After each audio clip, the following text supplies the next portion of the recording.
to the Morning Shred brought to you by Snowboards.net. I'm Jenna, I've got Ryan here from Ride, and we're going to talk about the Ride Kink. So this is a very popular board, I know, for us. Tell us a little bit about who it's designed for. The Kink, it's a great board. It's designed for that park lapper, that park rat, that kid that is going to be taking it to the streets, to the park, finding anything to ride on the hill, the jibber, the bonker. That's who the Kink is for. Just that soft flexing, real fun, playful. Second softest board in our line. I think it's like a 4 to 5 rating for flex rating if you go that route.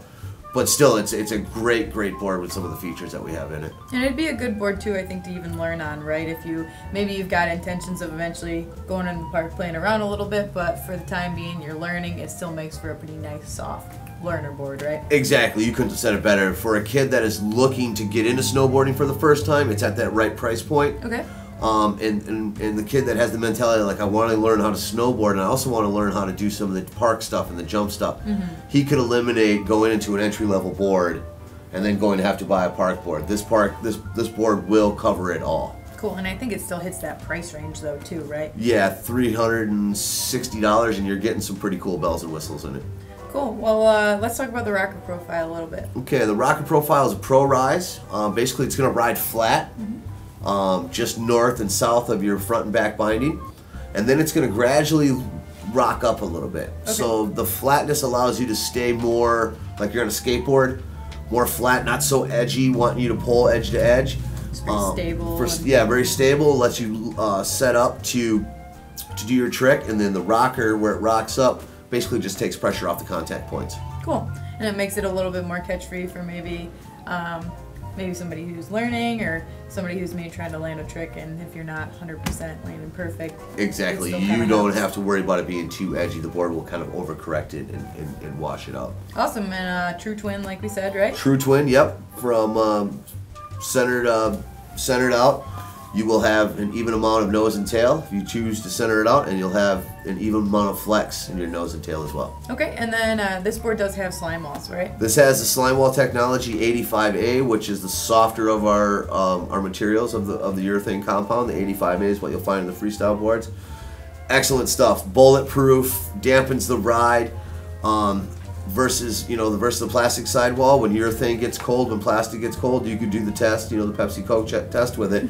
Urethane is gonna have more of a memory than the plastic in cold temperatures, not only being bulletproof, but it does add some of the dampering in the way those boards ride. Cool. Well, there you have it. That's the Ride Kink. Awesome board for your entry-level park guy or guy just looking for a soft jib board, as well as maybe somebody just starting out who thinks they may want to get into the park in future days. Just a real soft, flexy, forgiving ride. Wait, one more thing. I think we wanted to mention the cleavage, right? The cleavage, yes. I'm a personal fan of the cleavage.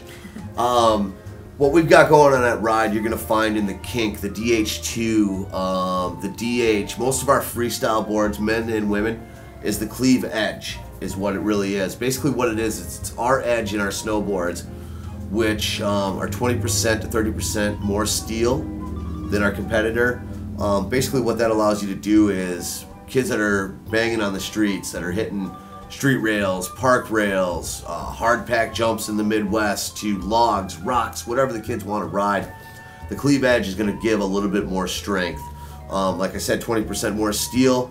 There's more steel that's going to touch the snow, and the clasps that actually are bonded inside of the base, which a lot of people don't see, are bigger and wider, and what that does is it allows those clasps and that edge to bond more wood and more glue, so it reduces the ripping out of the edge and also the cracking, the frequency cracking.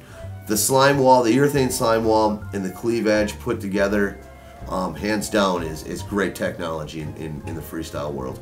Cool. Well, now there you have it.